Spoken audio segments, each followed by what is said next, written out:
They didn't expect resistance. Not here. Not now. Certainly not from a man who was supposed to be alone in the woods, asleep in some forgotten cabin by the lake. But when the shadows moved and the warnings came, they were met not by silence, but by 30 armed shadows rising from the trees like ghosts called home. Drop the weapons. Hands in the air. The voice came sharp, cut through the dark like a blade. A dozen rifle-mounted lights snapped on, washing the intruders in cold white, and in that moment, everything paused. The hunters, camo-clad, frozen mid-step, faces, caught between confusion and dread, had no idea what they'd just walked into. Their rifles, still raised, seemed ridiculous now in the presence of real force, of trained hands, of federal eyes, and I was on the porch, silent, watching, not surprised, because I had warned her, again and again and again. But Karen, HOA. Karen, with her peach-colored suits and her insufferable rules and her obsession with power, didn't believe in warnings. She believed in winning. She believed the lake belonged to her. She believed the cabin didn't.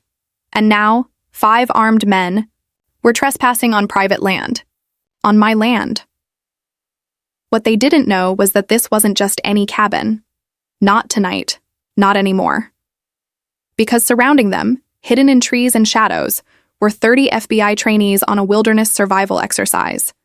And every one of them had heard the whisper in their radios. It's time.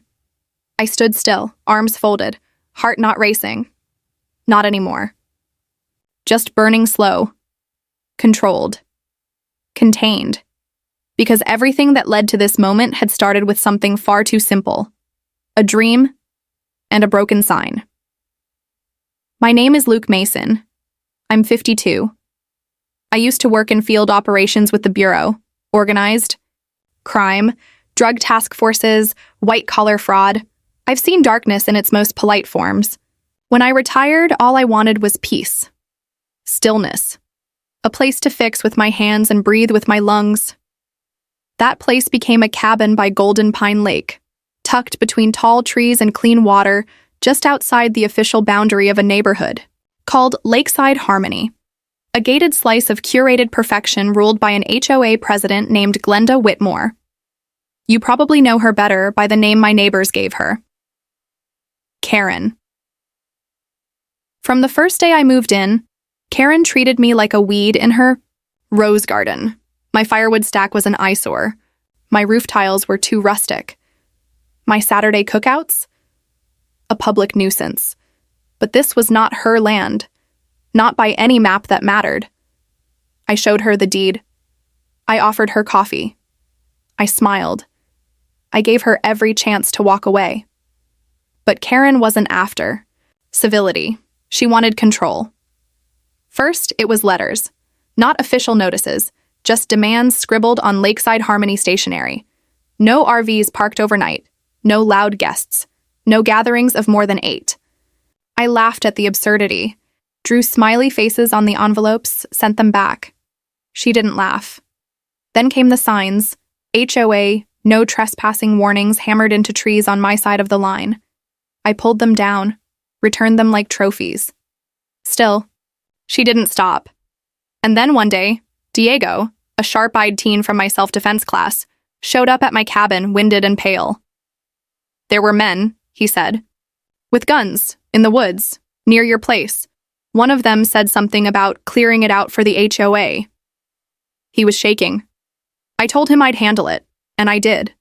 Not with a call to the sheriff, but with something quieter, deeper. I made a phone call to an old friend, Agent Keller, head of the nearby FBI training facility. He owed me, more than once. I offered him a training site. Deep woods, secluded, realistic terrain for survival drills. I didn't mention Karen. Didn't need to. They arrived Friday. 30 recruits, half still green, half already battle-worn from 2 years of psychological and physical grind. They set up a quarter-mile out, deep enough to stay unseen, close enough to respond. We had a plan. We had a perimeter.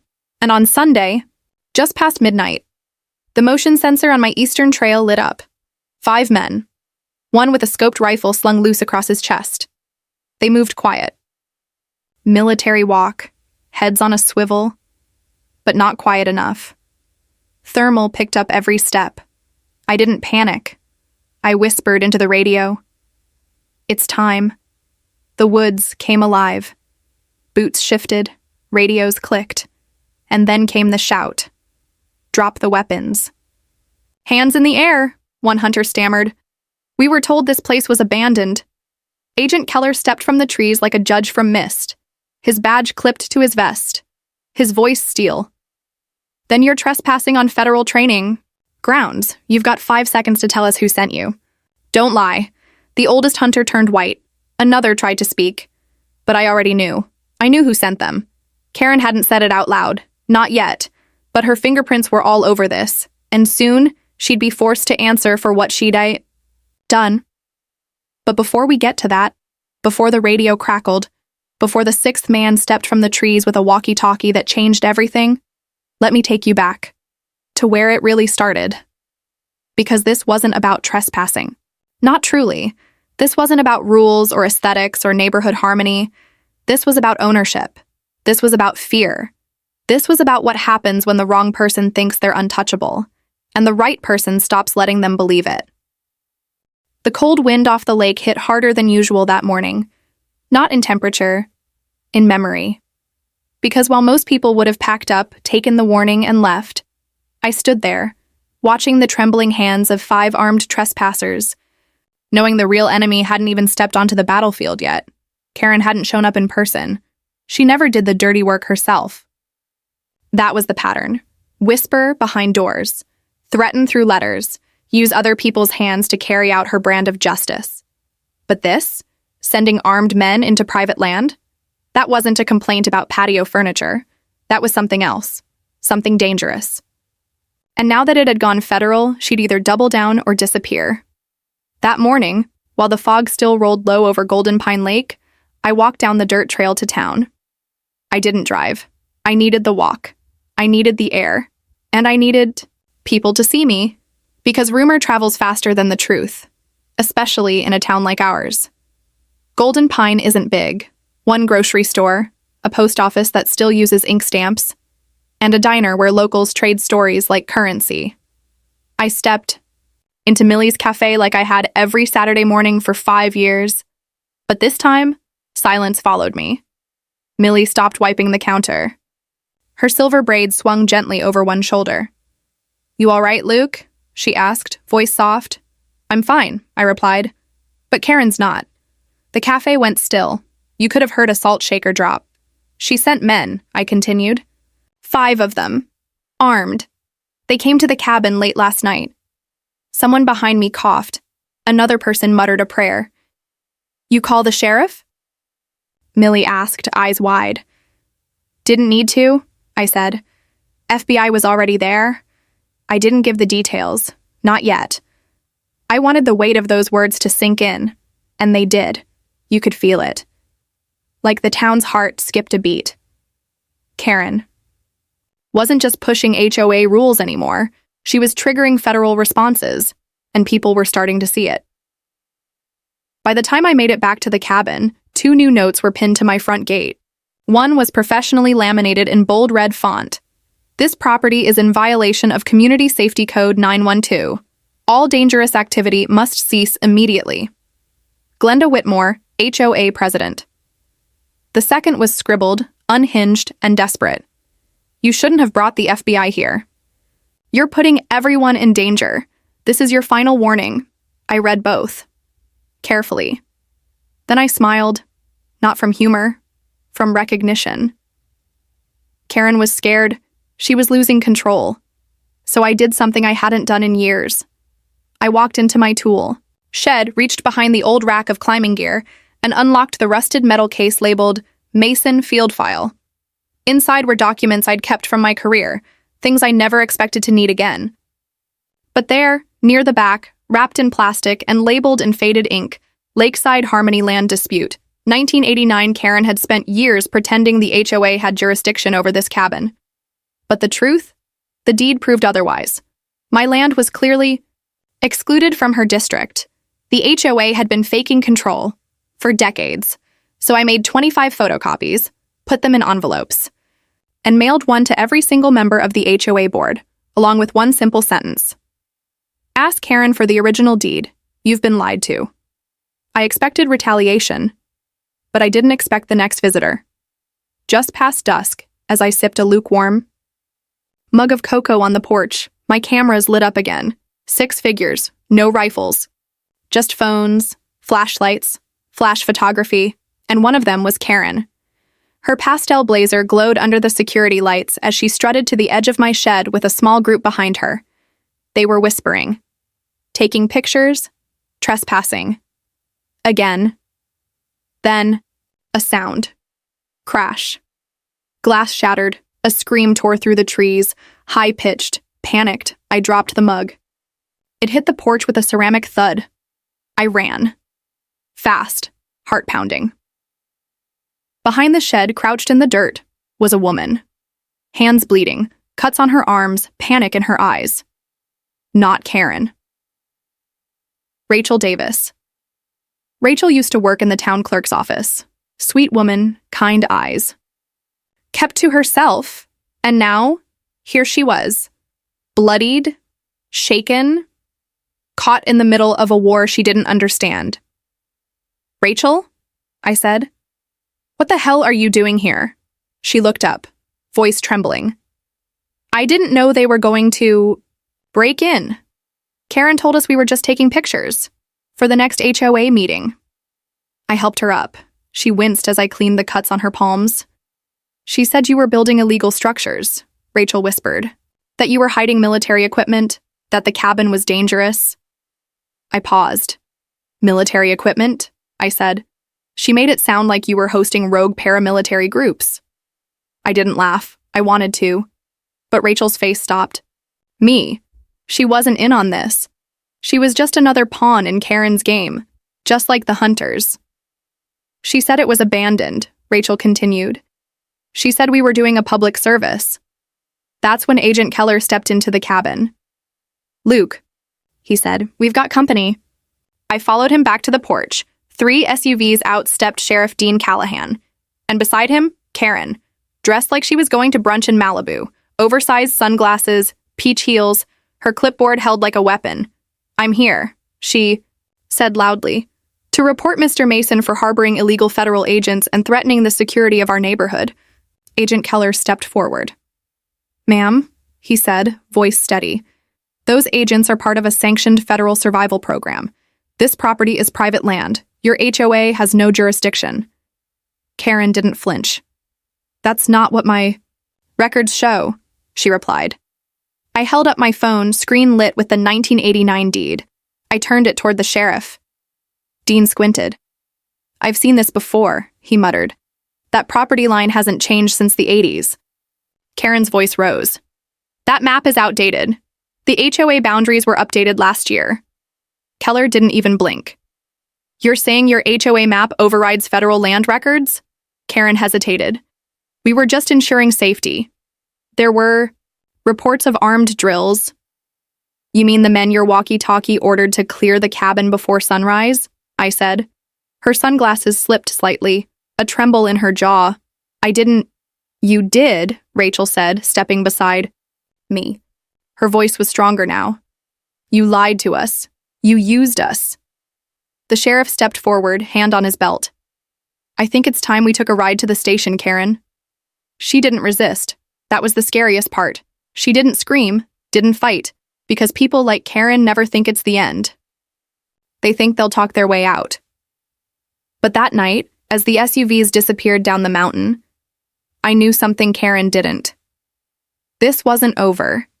It was just the opening act, because the very next morning, while the birds were still quiet, and the mist still blanketed the lake, I got a call. Not from Keller, not from the sheriff, from Diego. His voice was shaking. Mr. Mason, he whispered. Someone was outside my house. I stood fast, my gut twisted. Same face from the woods? He said. One of the men from before. He didn't see me, but I think he was looking for you. I was in the truck in seconds. Sidearm strapped to my hip, not to fire, but to show. When I got to Diego's house, I parked 2 houses down. Walked slow. He opened the door before I knocked. Pale. Wide-eyed. He was just standing there, he whispered, looking at his phone. But he wasn't scrolling. He was waiting.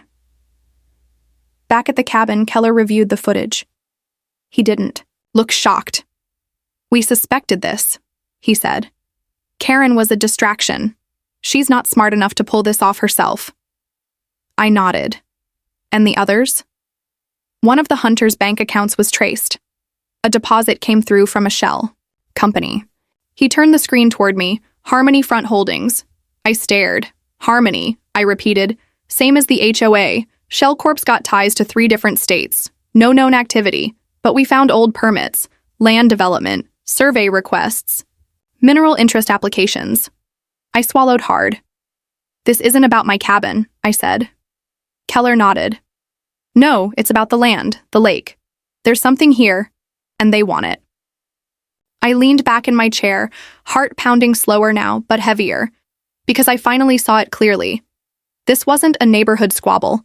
This wasn't about aesthetics or signs or HOA politics. This was about power, money, resources, and my cabin? It was sitting right in the middle of something very valuable, and whoever wanted it, they weren't sending Karen anymore. They were coming themselves. By the time I stood up from Keller's desk, everything felt heavier. Not just the gravity of what was happening, but the silence between each breath. The awareness that every trail camera might be watched, that every step might be tracked. That this place I once called my refuge had become someone else's objective. Golden Pine Lake was no longer quiet. It was a war zone dressed in pine needles and morning mist, and I needed people to know it. So I called a meeting, not the sheriff. Not Keller, not agents, the town, our people. Because if I was in their crosshairs, so was everyone around me. And I wasn't going to wait until someone else's cabin went up in smoke. We met at the church hall just after sunset. Word spread fast. Cars lined up along the gravel road. Lanterns lit the old wooden beams overhead. It wasn't fancy, but it was real. Dozens of folks showed up, from weathered fishermen to young mothers with babies on their hips, retired teachers, local shopkeepers, even a few former members of the Lakeside Harmony HOA board. They didn't come because of Karen. They came because something didn't feel right anymore. And deep down, they all knew it. I stood up front. No microphone, no suit, just a projector, a folder of evidence, and a voice that had spent too many years chasing lies. Thanks for coming, I began. I wish I was here to talk about trout, season, or new trail signs, but we've got bigger problems. I clicked the projector. The first image was the land deed. The cabin you've all heard about, this one right here, is not within HOA boundaries. Never was. Karen lied. Next slide. Surveillance photos of the 5 armed hunters surrounding the cabin. She told people I was harboring dangerous squatters, that my place was abandoned. She sent these men in with rifles. Gasps, then murmurs. One woman put a hand to her mouth. She told us the same thing about your firewood, someone muttered. Another voice added, she told me my dock violated code. But it's been there since the 90s. Slide 3. Karen's walkie-talkie audio. Static. Then the voice. I want that cabin cleared before sunrise. Make sure no one sees you. A chill swept through the room. I let the silence hang. Not dramatic, just honest. Then came the final slide. A corporate filing, Harmony Front Holdings, registered in 3 states. No physical office. No employees, just permits. Land surveys and money. A lot of money. This company, I said, is funding Karen. They're using shell tactics, fake HOA orders, pressure, fear. They want to claim this lake. People shifted in their seats, confused, scared. Then Rachel stood beside me, hand still bandaged from the broken glass. I used to work at the clerk's office, she said, loud and clear. 2 years ago, someone came in asking about deed rewrites. Said it was for administrative alignment with new HOA boundaries. They were setting this up for years. Old Man O'Neill, 3 cabins down from mine, stood next. They came to me. 2. Quiet offer to buy my land. I said no. Week later, my dock got vandalized. I thought it was just kids. It wasn't kids. It was the first wave. The room was still again. This time not with fear, but with realization. They're not just after me, I said. They're after all of us. Diego's grandmother stood slowly from the back pew. Her voice was soft, but every word hit like a hammer. I think it's time we stop being scared of people in suits with fancy signatures. We need to stand together before they erase us one by one. No one clapped, but they didn't need to. It wasn't that kind of meeting. This wasn't inspiration, it was ignition. When I got back to the cabin, something felt off. I scanned the yard, looked at the trees. Everything looked the same, until I checked the cameras. Every single one, sprayed black. Motion sensors, dead trail cam, stolen. But it was the front door that sealed it, spray painted across the wood, dripping in red. Final notice, Masoni stood still. Not scared, angry, but I didn't let it boil, because before I could even breathe, my phone buzzed. Agent Keller, his voice clipped. Luke, brace yourself. DC just confirmed the corporation funding Harmony Front has ties to an overseas acquisition group. What does that mean? I asked, gripping the porch railing. They've done this before, Keller said. 4 other states, land grabs, mineral rights, displacement campaigns. Karen wasn't a mastermind. She was a tool. And now, she's gone. I blinked. What? Vanished. Her phone's off. House is empty. No struggle. No calls for 18 hours. I turned toward the forest.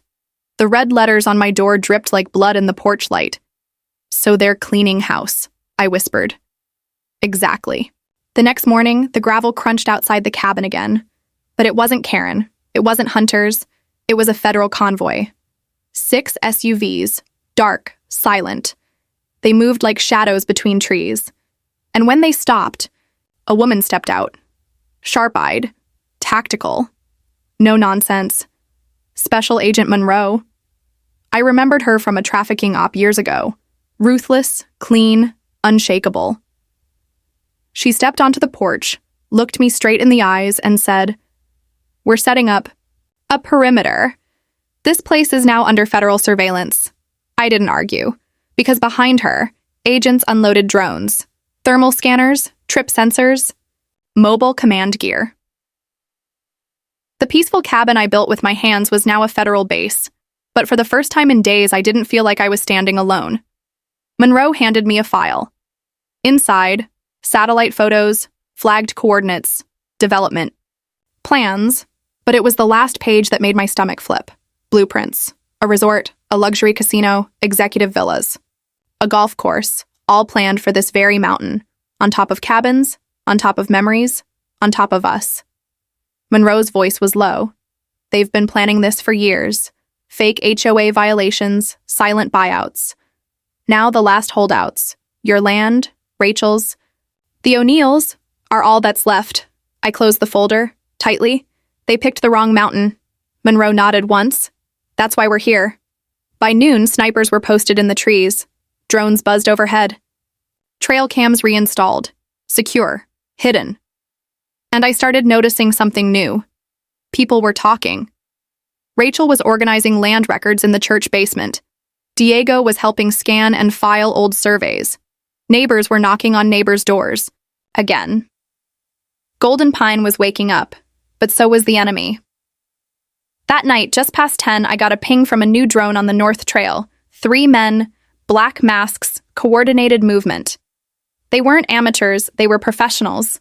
I called Monroe. She didn't hesitate. Stay inside. Lights off. We're moving. Her team deployed silently. No headlights, no shouts. Just boots and strategy. Then, pops in the distance. Not gunfire. Flashbangs. Seconds later, the radio crackled. Subjects subdued. 2 in custody. 1 fled. When they returned, I saw it for myself. 1 man had burn gel in his pack. The other had Karen's old HOA key fob. They were going for your shed, Monroe said. Your files. I nodded slowly. They're in a fireproof box, hidden under the floorboards. She gave a short nod. Smart. But the third man? Gone. He slipped into the forest, and now we were racing against time, because they weren't just trying to scare us anymore. They were trying to erase us, piece by piece. The silence after the raid didn't feel victorious. It felt like a warning. We'd stopped 3 men from burning down my cabin, but one got away, and the message was clear. They weren't just trying to erase documents. They were testing our defenses. But this war? It wasn't only about property anymore. It was about time. They were trying to wear us down, turn our nerves to glass. One scare at a time, and they were good at it. Because just when things felt momentarily under control, the next strike came. It didn't come through the trees. It came in a silver BMW. I was drinking coffee on the porch when it rolled up just past 7 a.m., clean and silent, like a shark gliding through the water. The man who stepped out was in a charcoal suit, pressed so tight you could have bounced a dime off it. No weapons, no sunglasses, just a sleek smile and manicured nails. Mr. Mason, he said like he already owned everything behind me. I'm here to offer you a final opportunity. I didn't reply. Double market value, he continued. Full cash. Today, no lawsuits, no press. You just walk away. I stepped off the porch, stood in front of him, close enough to see the faint tremble in his left eye. Double market value, I repeated. For land you've already tried to burn down. His smile didn't waver, but it didn't reach his eyes either. This land's value isn't in the dirt, he said. It's in the access. To what? He tilted his head slightly, as if he was considering whether I was worth the truth. The lake. And just like that, it clicked. They didn't want the view. They didn't want the cabins. They wanted what was underneath. Rare earth metals, lithium, cobalt. The kind that doesn't just change landscapes. It changes economies. This wasn't about a lake anymore. It was about global leverage. I didn't say another word, just stared at him. Let the silence do the speaking. He handed me a card. Think it over, he said. You don't want to be standing here when the next step happens. Then he drove off, like he hadn't just threatened me in daylight, like he hadn't just promised something darker than fire. 2 hours later, we found out what the next step was. Smoke, thick, black, curling into the sky. Rachel's cabin was on fire. I remember the exact moment it hit. The flash of smoke across the lake. The way the reflection rippled through the water like a scream. We raced there. Monroe's agents, Keller, the sheriff, the town's old fire truck. They fought hard, did everything right, and they saved the structure from collapsing entirely. But Rachel's home? It was gone. Roof shredded, smoke pouring from every wall, family photos curled and blackened, years of memories melted by some stranger's greed. Rachel stood motionless in the ash. No tears, no screams, just silence. This is war, she whispered. I stood beside her, fists clenched so tight my knuckles turned white. They picked the wrong people, I said. But I was wrong about one thing. They weren't just picking us, they were testing us. Monroe's team moved quickly, recovered accelerant traces, burn patterns, footage, same gel as the attempted arson at my place, same brand of gloves, same untraceable boots, same message. We'll burn it all down. Back at the cabin, the FBI fortified the perimeter. More agents arrived. Snipers posted deeper in the woods. Monroe expanded drone coverage. I barely recognized the place anymore. What used to be solitude was now a command post. But it wasn't fear I felt. It was fire. So I took a drive, checked in on Rachel. She was bruised, but standing. Already helping town volunteers organize old land records. Diego was there too, sitting in the church basement, scanning documents, cataloging deeds, determined, focused, brave. And that's when something inside me shifted. We weren't just reacting anymore. We were resisting. Word had spread fast. People were no longer whispering behind fences. They were speaking out loud, but the opposition was evolving too. Later that night, my phone buzzed. One of the new drones caught movement near the northern trailhead. 3 men, again, black masks, tactical movement, precision. Only this time, they weren't carrying fire gel. They were cutting trees, small ones, lining something up. It looked like they were marking a path. We intercepted 2 of them within minutes, but the third, the same one who fled last time, vanished again. Into the trees. Monroe reviewed the footage. "They're planning something bigger," she said. "Coordinated burn? Armed raid? We can't wait anymore." She turned to me. "Do you have an upload option? Cloud?" I nodded. "I've got everything. Backed up in a fireproof case. Under the floorboards. I can have it online by midnight." We rushed back to the cabin. I pried up the panel, pulled out the box, cracked it open. Deeds, footage, audio, proof of Karen's transmission, shell company links, satellite images, blueprints. Enough. Evidence to burn Harmony Front Holdings to the ground. Monroe handed me her encrypted laptop. "Go." I plugged in the drive, clicked upload. The screen froze. The bar didn't move. Then it blinked red. Signal jammed. Transmission blocked. Monroe's face paled. "They're jamming us," Keller said, stepping back from the table. "They're watching our connection." I looked up at Monroe.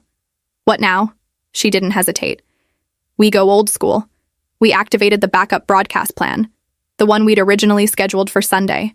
But we couldn't wait anymore. The town needed the truth. The country needed it. We needed it out before another cabin went dark. We moved fast. Within 30 minutes, we were gathered at the lakefront, drones circling above, lanterns lit along the dock. Rachel stood beside the solar-powered broadcast unit, checking signals. Monroe double-checked the encryption. Then they handed me the microphone. I looked into the camera, the lake behind me. My voice shook, but only for a moment. "My name is Luke Mason. I'm a retired federal agent. I live here. Golden Pine Lake is my home, and I'm here to tell you we are under attack." I told the world everything about the shell corporations, the fake HOA expansion, the armed men, Karen's voice on the walkie, the bribes, the arsons, the threats, the hidden rare earth deposits, the corporate takeover disguised as bureaucracy. Then I showed the blueprint, the one that planned to turn Golden Pine into a casino hub. And they would have succeeded if we stayed silent. I looked into the camera one last time. "We are not for sale, we are not afraid, and we will not be erased." The stream cut out, but not before it reached over 200,000 viewers in real time. Within the hour, it was trending. Save Golden Pine. HOA exposed. Karen cover-up reporters started calling the sheriff's office. Lawmakers started pinging Keller's phone. And that man in the silver BMW? He stopped answering calls, but the most chilling moment came at dawn. We got a drone feed. Liv. The third masked man. The one who kept escaping? He was in a boat, middle of the lake, no lights, just floating. "What's he doing?" Rachel asked, watching the screen. "Stalling," Monroe muttered. "No," I said. "He's transmitting." To who? We didn't know yet. But whatever was coming, it wasn't just about this town anymore. It was about who controlled truth and who still believed in fighting for it. The boat didn't move for 13 minutes, just drifted. Mid-lake, still, silent. Almost peaceful if you didn't know better. Monroe stood by the drone monitor, eyes locked on the thermal feed. One figure, minimal movement, no lights, no motor, running. Just floating. "Why would he stop?" Rachel asked from beside me, her voice barely above a whisper. "He's not running," I said slowly. "He's sending something." Keller stepped closer to the screen. "He's buying time." Monroe didn't blink. "Or transferring data." I stepped back from the monitor, staring out across the water. The surface shimmered under the first hints of morning sun. The lake looked calm, but that calm was a lie. Everything we knew told us the man in the boat wasn't just some thug with a radio. He was a messenger from someone higher up, and that meant the war was escalating. Fast. Can we intercept the signal? I asked. Already trying, Monroe said, flipping open her encrypted laptop. But if he's using an encrypted uplink from the center of the lake, we'll need satellite access to crack it. ETA? Keller asked. Too slow, she muttered, and then just like that, the boat's engine started, soft at first, then louder. Water churned. The man gunned the throttle and raced toward the narrow tip of the lake's eastern edge, right toward the old airstrip. He's not escaping, Keller said. He's meeting someone. Monroe pulled a small remote from her vest, one that looked like a car key fob. Let's see how he handles being watched. She pressed the button. A drone, silent, fast, invisible at night, launched into the sky from behind the cabin.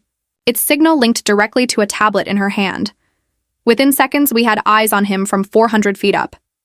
Follow him, Monroe ordered. I want every second of this tracked. Keller was already on the radio, calling the sheriff, alerting local deputies to block all roads near the airfield. But I had a feeling it wouldn't be enough, because the more we dug, the more it felt like we were chasing shadows with flashlights. Back at the cabin, Monroe opened the file Keller had received that morning, a sealed packet from the Federal Land Bureau. What was inside confirmed everything we feared. And then, there were records, geological maps, studies done in the 90s and quietly classified. And right at the center of it all, beneath Golden Pine Lake, were rich mineral veins. The kind of minerals that don't just power batteries, they power nations, lithium, cobalt, and early traces of rare earths used in high-grade tech and military equipment, enough to fund development deals in the billions, enough to change borders, private. Developers got their hands on this data, Monroe said, voice steady but sharp. We don't know how, but we know what they did next. They built a front, Keller added. Harmony Front Holdings.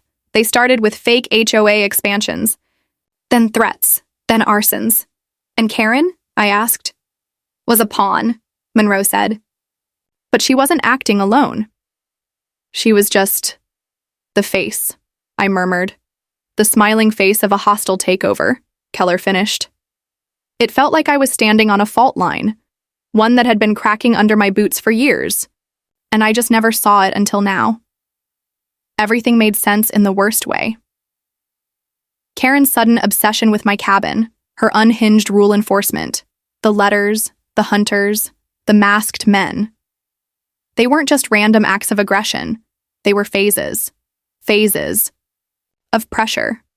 Phase 1, isolation. Phase 2, threats. Phase 3, destruction.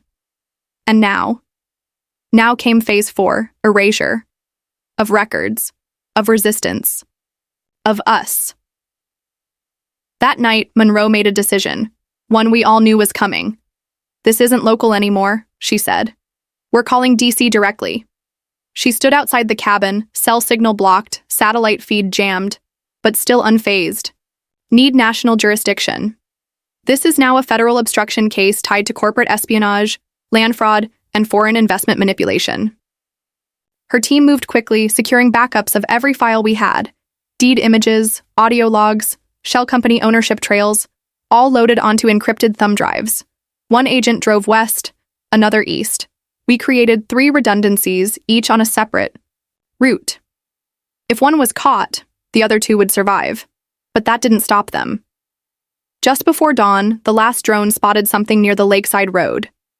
3 black SUVs, parked in a V formation, blocking both exit lanes. Security uniforms. No badges, no plates. Private contractors, Monroe confirmed. Or mercs, Keller added. I checked my watch. 10 a.m. We were officially sealed in. They're cutting off the exits, I muttered. Trying to starve us out. Monroe turned. To her team. Deploy full defensive perimeter. I want eyes on every ridge, every trail, every cabin. Nobody moves alone. Within an hour, the lake was on lockdown, federal lockdown, and just in time. Because Rachel's intel had uncovered something terrifying. At the Old Town Archive, she'd found a letter from a law firm representing Harmony Front Holdings. Dated 3 months ago, it was a petition to rezone the entire lake area as an industrial development corridor under emergency energy expansion laws, signed by half the HOA board, which meant the plan was almost finalized. All they needed was silence and surrender. We were days, maybe hours, from losing the entire mountain. I gathered the town again, same church hall, same pews. Only this time, it wasn't just neighbors. It was agents Monroe, Keller, 2 deputies, Rachel, Diego, and a projector loaded with evidence. I didn't give a speech, I just showed them the blueprint, the satellite photos, the audio logs, the video of masked men cutting trees, burning cabins, and finally, the mineral data. When I was done, I stood there, waiting. No one moved. Then O'Neill stood again. No cane this time. No trembling voice. Just fire. They want to fight? He spat on the floor. Let's give 'em one. The hall erupted. It wasn't rage. It wasn't rebellion. It was resolve. They weren't scared anymore. They were awake. That night, every person who had once been isolated felt connected. Every resident who thought they were alone knew better. Golden Pine wasn't just a place. It was a line in the sand. We didn't have fences. We had each other. Monroe's team began, prepping for what we all knew was coming next. The big push, the final scare, or the final strike. It didn't matter, because we were ready. The next morning, Monroe pulled me aside. "There's something else," she said. "Something we haven't told anyone yet." She handed me a single photograph, satellite image, infrared scan. There, at the base of the lake's southern end, buried under layers of soil and silt, a man-made structure, not large, not deep, but definitely not natural. "We don't know what it is yet," she said. "But whatever it is, they knew. And they want." I stared at it, heart pounding. Karen didn't even know. She was just the smoke. But this was the fire. We weren't defending a cabin anymore. We were guarding a secret, one that someone was willing to erase an entire town to keep buried. And that meant the war hadn't peaked yet. It was just beginning. There's a difference between fear and readiness. Fear makes you hesitate. Readiness makes you stand taller. That morning, as agents roamed the perimeter, as Monroe's voice echoed through headsets and Keller sharpened the drone paths, I looked out at the lake, and I didn't feel fear. I felt readiness, because we weren't running anymore. We were holding, and what we were holding wasn't just land. It was a truth someone had buried long before I ever bought that cabin, a truth they'd kill to keep hidden. I stared at the image Monroe had given me, the satellite scan, the foreign outline beneath the southern floor of the lake. Straight lines, angled corners. Not rock, not mineral. A structure. Buried, forgotten, deliberately hidden.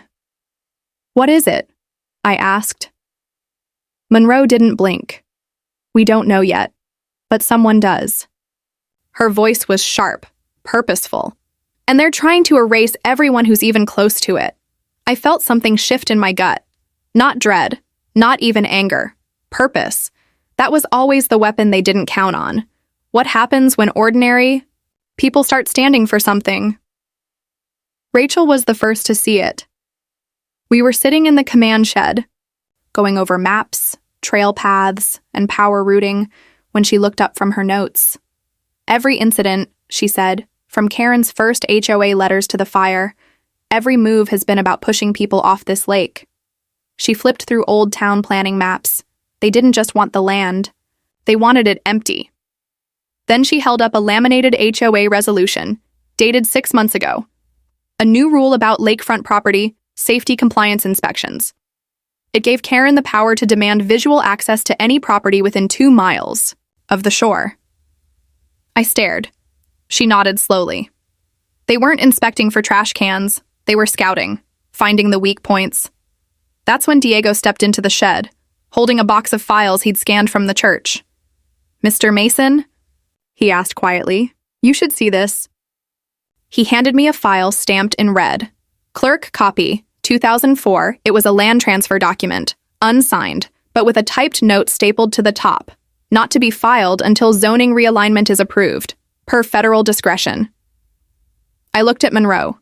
Her face froze. "Where did you get this?" "Back room," Diego said, in a box marked miscellaneous denied. It wasn't just a land grab anymore. This had been federal once, then buried, forgotten, until someone rich enough or connected enough decided to come back and finish what was started. Only this time, they weren't using ink and stamps. They were using shadows and fire. We knew the next move was coming, and it came faster than we thought. At 8:32 p.m., 2 drone feeds went dark, not jammed, destroyed. The cameras weren't just blinded, they were shot out. Monroe's eyes narrowed as she reviewed the footage. "Thermal before blackout shows 4 figures," she said. "All masked, same movement. As before, but there was something else. They weren't just carrying weapons, they were carrying cases. Heavy ones. What's in those?" I asked. "Explosives," Monroe said grimly. "Or demo kits." Keller was already coordinating team movement. "This isn't reconnaissance, it's an op." Then he turned to me. "They're going to the structure. The one under the lake?" He nodded. "They're going to blow it." And just like that, everything aligned. They weren't trying to mine anything. They weren't even trying to develop. They were trying to bury something that had already been uncovered. "We need eyes on the water," Monroe said. "Full lockdown. No exits, no noise. They're working fast."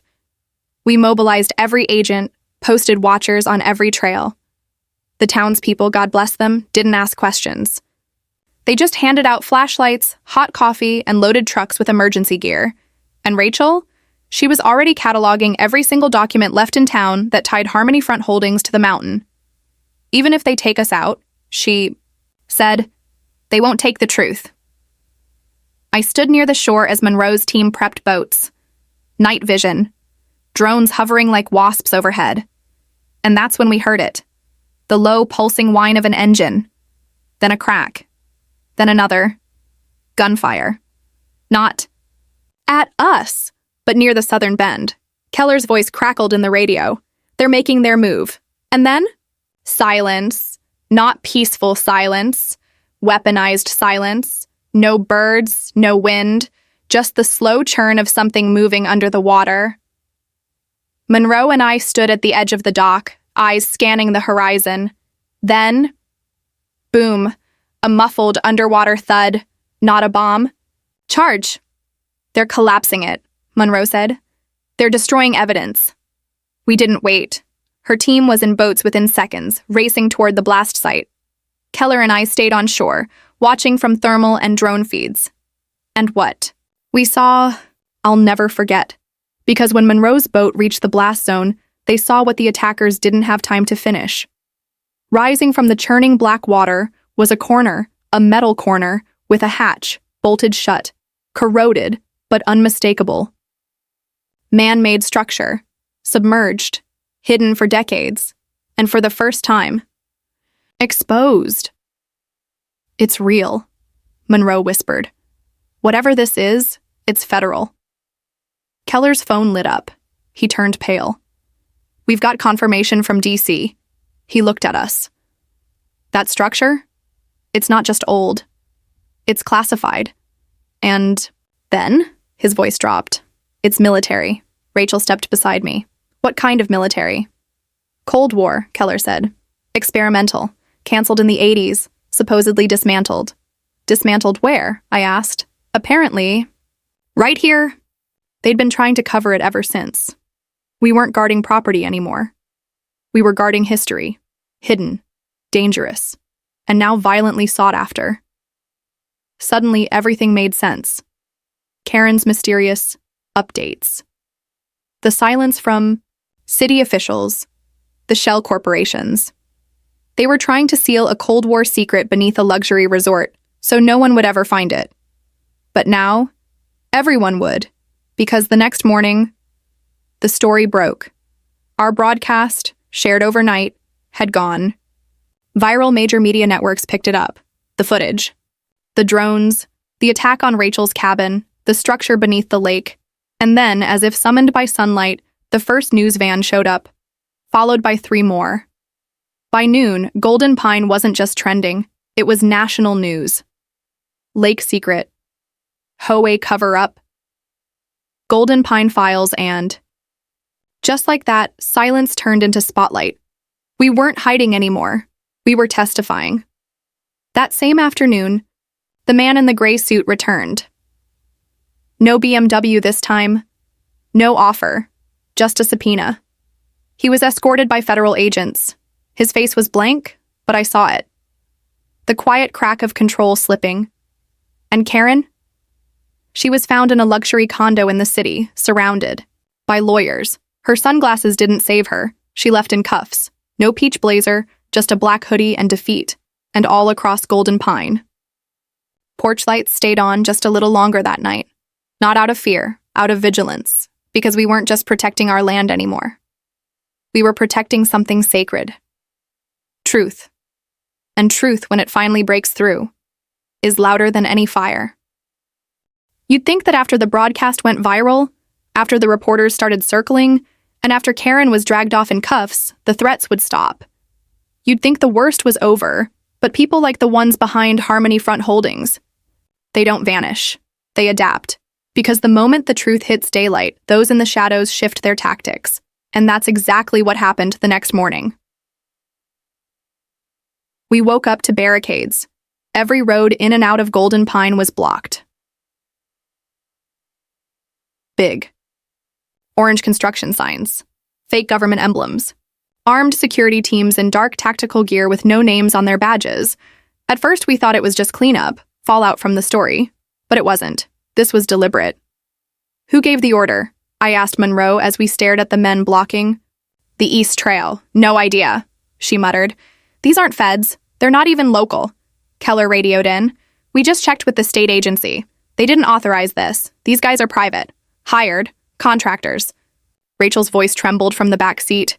They're sealing us in, not to protect us, to control us. It was the last move of desperate men. If they couldn't erase us quietly, they'd try to do it legally, officially, with clipboards. And fake logos and the illusion of authority.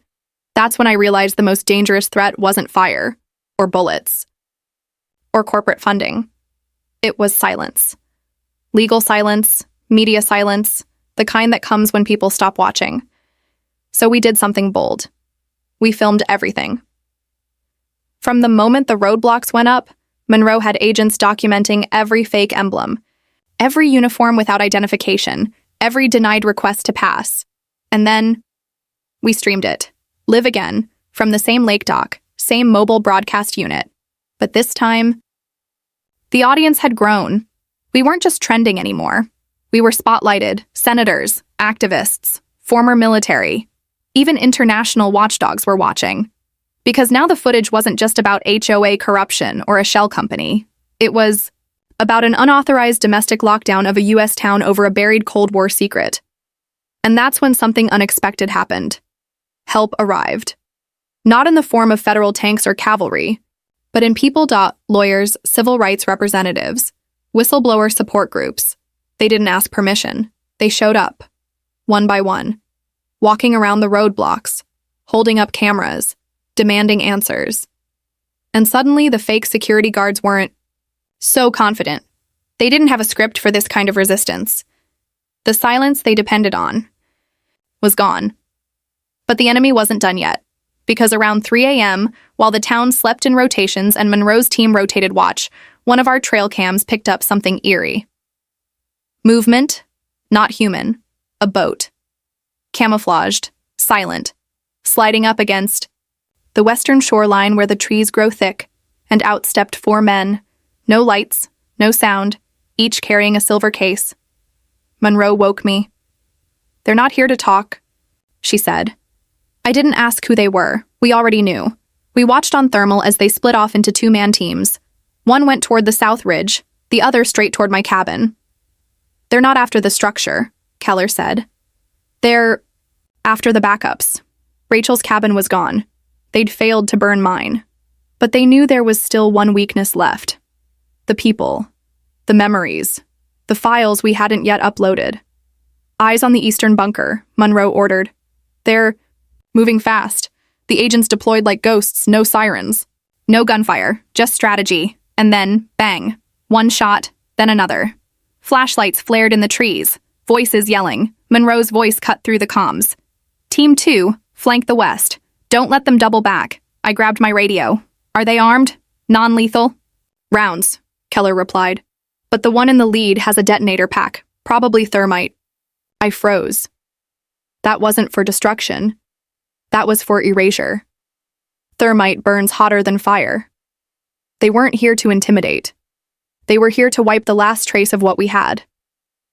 I ran to the eastern side of the cabin, hand on the hidden latch. That led to the old root cellar, the one I'd reinforced months ago when the first letters from Karen started feeling off. And there it was, the backup drive. Sealed. Triple encrypted. Labeled only with a date. June 3rd, 1985. Not mine. Someone else's file, something deeper. Something even the Bureau hadn't found. I didn't know what was on it. But they wanted it, which meant they couldn't have it. Outside, the agents moved. Two of the intruders were caught without incident. The third vanished into the trees. But the fourth? He didn't run. He stood, calm, and handed something to Agent Monroe, a phone, and on the screen a video feed, live, of an underground bunker, dimly lit, concrete walls, and a voice on the feed. If you don't shut this down, we will. It wasn't a threat. It was a promise. Monroe stared at the screen. Then she dropped the phone into a Faraday case. They're not just contractors, she said. They're connected to something bigger. A private operation, off-grid, possibly international, and still operational. Golden Pine wasn't a mistake. It was a test site, and we'd triggered the alarm. I didn't sleep that night. None of us did, because we knew Dawn wasn't bringing peace. It was bringing attention. And exposure, once started, is a wildfire you can't contain. By sunrise, national media vans were parked on every road in. The barricades were gone. The fake security guards vanished in the night. But the story? It stayed. We gave a press briefing at the lake. Monroe confirmed the Cold War facility beneath the lake. Keller displayed drone footage. Rachel, brave and steady, read a statement on behalf of the town. We are not against development, but we are against deception. You don't get to burn homes to build hotels.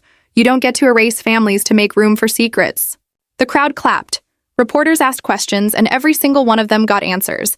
Because we weren't hiding anymore. We were documenting. Live constantly, unstoppably. And when the man in the gray suit returned later that afternoon, surrounded by 3 lawyers and not a single smirk left on his face, he didn't speak. He handed Monroe a signed confession. Everything. Karen's payments, the corporation's ties to private military contractors, the plan to rezone the lake, and the original. Maps showing the buried facility. He didn't do it for justice. He did it for a deal. And we took it. Because now, we didn't need a courtroom. We had something louder. The world. That evening, as the sun set over Golden Pine Lake, I stood on my porch, coffee in hand, the scent of pine and scorched politics still hanging in the air, and watched something I hadn't seen in weeks. Stillness. The good kind. The earned kind. The kind that follows fire and comes only when people stop running. And then Rachel joined me. She handed me a letter, unopened. Found in the basement of the town clerk's office. Dated 30 years ago, from the Department of Energy. This facility must remain undocumented. The surrounding area will be masked by civilian infrastructure development. No public record shall be preserved. I looked at her. They almost pulled it off, I said, but they forgot one thing. She smiled softly. What's that? You can bury a secret, but you can't bury people. You'd think a victory like that would feel loud, like bells ringing, hands clapping, people dancing in the streets. But that's not how real wins feel. Not after you've fought for weeks just to exist. Not after you've seen friends burned out of their homes, kids scared silent by shadows, and lies so thick they threatened to choke out truth itself. Real victory doesn't feel like noise, it feels like quiet. Not the kind that isolates you, the kind that holds you. That's how the morning felt after the last press truck pulled away from Golden Pine. The sun rose slow, gentle. A little gold on the lake's surface. A little smoke still hanging in the air from the fire that almost erased Rachel's home. The birds came back first. Then the laughter of Diego chasing his dog through the trail. Then the porch lights started going off, one by one. Like the town was breathing again. Karen was gone. Charged federally for conspiracy, fraud, and obstruction of justice. She never said a word to us, didn't apologize, didn't explain, but she didn't need to. Her silence was its own confession. The courts had everything they needed, the walkie recordings, the shell company transfers, the burned property photos, the roadblock documentation, and the confession from her investors. But in the end, the most powerful testimony didn't come from FBI agents or digital files. It came from us, from the town, from the people who didn't back down. And that mattered more than anything else, because justice in court is important. But justice in a community, that's something else entirely. That's what builds back what was almost lost. And we had a lot to build back. Rachel moved into my spare room for a while. Said she didn't want to be a guest, so she helped replant the garden beds and organize the files we were donating to the Federal Archive. She didn't say much the first week, but every time I'd find her sitting near the edge of the lake looking out across the water, I'd see it, that quiet strength in her eyes, the kind that comes from being broken, but never beaten. One afternoon, I found her holding a scorched photo frame. Inside was a picture of her parents, smiling on the porch of the same cabin that had been burned. I thought this was gone, she said softly. I guess the fire.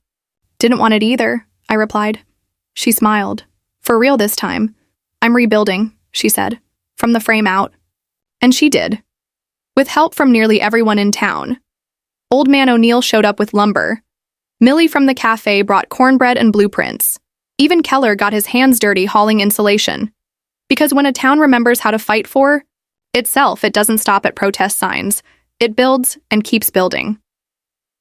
Diego, meanwhile, got the surprise of a lifetime. One of the federal agents, Monroe's superior from D.C., had seen his photo on the live stream, saw him helping scan documents, organize land deeds, hold the line. And they offered him something most kids in quiet towns don't get. A scholarship to the National Youth Law Enforcement Academy in Washington. Full ride. When Monroe told him, he didn't speak, just stared, then hugged his grandmother, so tight her eyes filled with tears. He came by the cabin that night. I don't know if I'm ready, he said, voice cracking. No one's ever ready, I told him. But sometimes life doesn't wait for readiness. It waits for courage. He nodded slowly, and that's when I realized something. They tried to erase our town, but instead, they revealed it. The community meetings didn't stop. They grew. The lake wasn't just water anymore. It was evidence, protected under federal preservation acts now. The Cold War facility beneath it was officially marked a historical intelligence artifact. That's what the official documents called it. But we called it something else, the secret that made us loud.